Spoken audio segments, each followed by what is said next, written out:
Okay, tell me what surgery you had and how it went. I had a partial knee replacement 6 weeks ago tomorrow.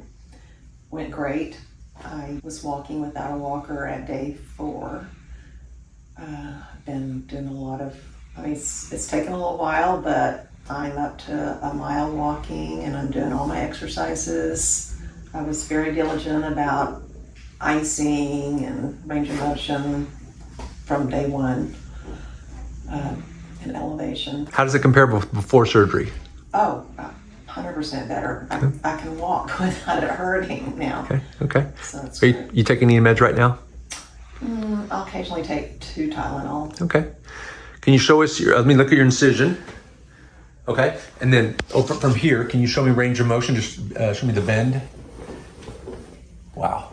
That's fantastic. Okay. Anything you'd add? I'm happy I had it done. Good. Working on getting it stronger. Great.